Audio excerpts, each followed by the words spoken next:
Bonjour, je suis Alain Senpin et vous pouvez me retrouver sur mon blog Retour du tigre en Europe qui est consacré aux tigres euro-sibériens que j'étudie depuis plus de 10 ans maintenant. Aujourd'hui, je ne vais pas vous parler des tigres, je vais vous parler de l'histoire des cachalots du Pacifique que j'étudie depuis près de 3 ans. En particulier, je vais évoquer une véritable guerre qui a opposé les cachalots dans le Pacifique et les baleiniers anglais puis américains des années 1800 aux années 1860. Cette guerre a eu des conséquences incalculables sur les plans géopolitiques pour les différents groupes de cachalots d'une part, pour les différentes nations humaines impliquées d'autre part, que ce soit les nations du Pacifique, les États-Unis d'Amérique, le Japon, la Russie, entre autres. Cette guerre a permis l'éclosion d'une véritable nation cachalot, d'une extrême robustesse, d'une extrême capacité de résilience, d'une extrême résistance, qui a commencé à se dissoudre peut-être un siècle après la fin de ce conflit, dans les années 60 du siècle dernier, quand les cachalots ont subi pour le coup une véritable extermination de la part des industries baleinières japonaises et soviétiques. Et nous serons amenés à revoir les choses dans le détail au cours de vidéos successives sur ce sujet. Donc aujourd'hui, nous allons simplement planter le décor.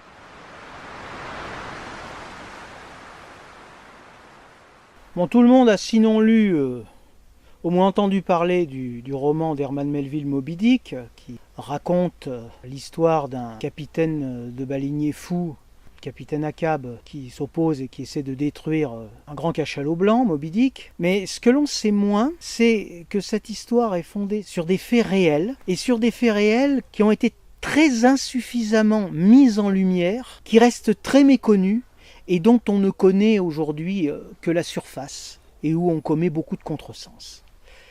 Et à ma connaissance, le premier qui a véritablement montré l'ampleur des choses, c'est Jürgen Stumpfhaus, un réalisateur allemand, qui dans son documentaire qu'il a effectué en 2014, qui s'appelle Der Aufstand der Wale, qui signifie l'insurrection des baleines, a montré qu'il y avait un conflit entre les baleiniers et en fait un certain nombre de cachalots qui étaient coordonnés entre eux. Alors les Français ont choisi un titre beaucoup plus neutre.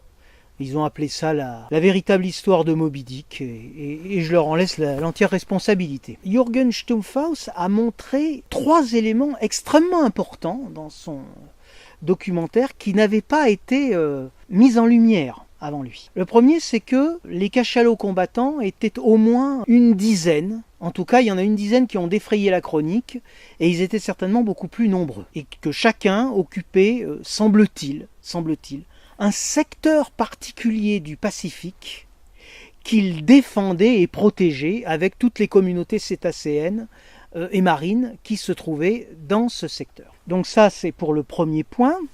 Et donc en lien avec ce point, en lien avec ce qui précède, Stumpfhaus donne la parole à un grand spécialiste des cachalots, notamment des cachalots des Galapagos, mais pas seulement, certains cachalots de l'Atlantique aussi, des Caraïbes, Al Whitehead, qui démontre, croquis à l'appui, qu'il existe en fait un seul clan, c'est-à-dire un seul groupe apparenté qui utilise la même langue, le même dialecte, qui a la même culture, qui se trouve des Galapagos, des îles Galapagos, à la Nouvelle-Zélande, c'est-à-dire un seul clan, autrement dit une seule nation, sur des milliers de kilomètres. Et ça, c'est donc le deuxième point. Et corrélé au premier et deuxième point, il apparaît, et c'est là encore Stumpfhaus qui met cela en exergue, qu'en 1841, l'industrie baleinière, lors d'une réunion à la Siemens Bethel à New Bedford, a décidé, sous la pression manifestement non seulement des armateurs, mais surtout des assureurs de navires, ont décidé vis-à-vis de ces cachalots qui entraînaient tant de pertes humaines, matérielles, économiques à l'industrie, de mener une véritable politique d'assassinat ciblé. Donc ces 3 points sont très importants. Bon, bien sûr, le documentaire est inégal. Le documentaire comporte des erreurs, comporte des approximations, comporte même des contresens parfois. mais il n'en reste pas moins une étape. Il a constitué une étape très importante dans la compréhension d'un phénomène dont par ailleurs Stumpfhaus n'a pas forcément saisi toute l'amplitude, tant s'en faut.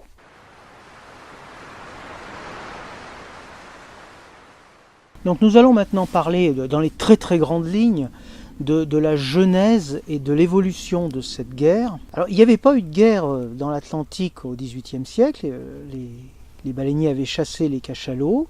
Il y avait eu évidemment des incidents, des morts, parce que c'est une chasse dangereuse, mais il n'y avait pas eu de guerre à proprement parler. D'ailleurs, la chasse aux cachalots dans l'Atlantique n'a pas entraîné un déclin des populations très important, pas plus au XVIIIe qu'au XIXe, qu'au XXe siècle.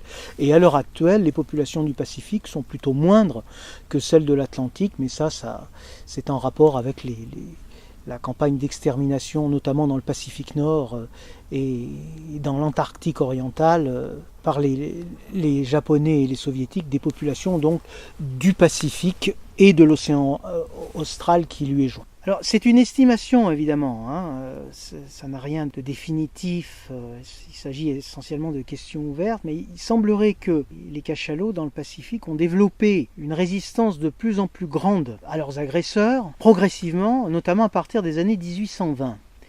Et ce, en fonction en fait de comportements qui sont très profondément ancrés en eux depuis des siècles. Ce que l'on peut dire, c'est que dans un premier temps, comme dans l'Atlantique d'ailleurs, les cachalots n'ont pas considéré les baleiniers comme des ennemis, mais plutôt comme des objets de curiosité de tout temps.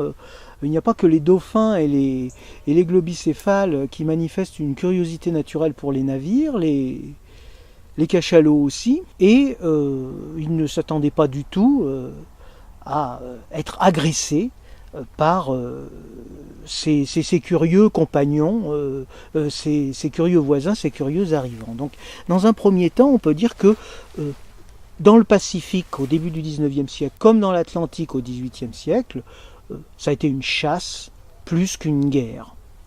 Ce qui différencie bien les cachalots de l'Atlantique de ceux du Pacifique, c'est que les premiers dans l'Atlantique vivent en proximité avec des populations d'orques et polars qui sont des prédateurs de poissons, donc qui n'attaquent pas du tout les cachalots.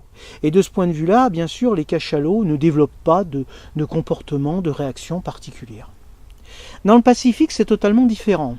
Dans le Pacifique, les orques et polars chassent les mammifères marins, ils chassent les jeunes cachalots, ils chassent les femelles cachalots, et donc bien évidemment la culture de défense des cachalots est très différente. Et ce qu'on a pu constater, c'est que à partir des années 1820, mais même avant, les cachalots développent à l'égard des baleinières, c'est-à-dire les bateaux qui sont mis à la mer pour aller chasser le cachalot à partir des grands navires baleiniers.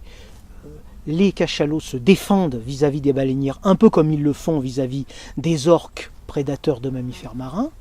Et quand ils s'attaquent, parce que ça arrive aussi aux grands navires eux-mêmes, ils agissent à leur endroit un peu comme ils agissent vis-à-vis d'un autre cachalot mâle qu'ils affronteraient par exemple pour un combat de compétition pour les femelles. Alors dans l'Atlantique comme dans le Pacifique, les cachalots ont des capacités de communication, une connaissance de la topographie des eaux profondes, une capacité d'échange à longue distance qui est proprement inimaginable, dont on ne connaît à peu près rien, dont on pense commencer à connaître certaines choses, mais un petit peu comme les astronomes connaissent l'univers, c'est-à-dire que ce sont des représentations. On n'a pas la moindre début d'idée de l'ampleur de leur capacité d'organisation, de connexion et de stratégie. Donc évidemment, à partir de là, des animaux qui ont l'habitude du combat contre les orques et polars, qui sont très affinés vis-à-vis de leur connaissance de la géographie, vont répondre beaucoup mieux à l'agression des baleiniers et sauront véritablement anticiper en amont. Sur une dimension qui est essentiel, c'est la protection de ce que j'appellerais les populations civiles, femelles, jeunes, non combattants de tout type. La genèse, elle est liée à cette attirance vis-à-vis des navires et du rapport particulier aux orques et polars, et l'évolution est liée au fait qu'ils se sont trouvés agressés alors qu'ils ne l'attendaient pas, et qu'ils ont réagi progressivement à partir de leur connaissance profonde depuis des siècles. Alors ce qui a fait, me semble-t-il, on va dire la bascule, c'est-à-dire ce qui a permis aux cachalots d'arracher la victoire au bout du compte, il y a eu certains avatars, disons, qui sont intervenus du côté des baleiniers et du côté de l'industrie baleinière, dont nous reparlerons dans une autre vidéo, mais sur le plan des cachalots, c'est qu'ils ont eu un état-major composé de généraux hors de pair. Ils étaient dirigés par des personnalités extrêmement singulières qui ont développé des stratégies d'une intelligence proprement inimaginable, des gens d'un très grand courage, d'une très grande audace, et qui ont finalement, en se coordonnant avec une intelligence prodigieuse, réussi à arracher cette victoire qui était proprement inimaginable et qui n'a pas été vécue comme telle par les baleiniers, puisque les baleiniers ont légendisé en quelque sorte cette guerre. Comme c'était une agression pour leur imaginaire et pour leur intelligence telle qu'il n'était pas concevable que des animaux puissent leur faire la guerre, une guerre en bonne et due forme, ils l'ont traduit dans une forme de légende de différents monstres isolés, alors que ces monstres, entre guillemets, étaient corrélés entre eux. Bon, là, il s'agissait simplement aujourd'hui de planter le décor, parce que les choses sont évidemment infiniment plus détaillées que cela. La prochaine vidéo fera la part belle à cet état-major si singulier, ces officiers aux personnalités à la fois fascinantes et attachantes, à leurs exploits, aux noms qui leur ont été donnés et à la mécompréhension, je dirais, de leurs agresseurs et des analystes sur la question vis-à-vis d'eux-mêmes, par rapport à ce qu'ils étaient vraiment, ce qu'ils ont fait vraiment, quel était leur nombre, etc. etc.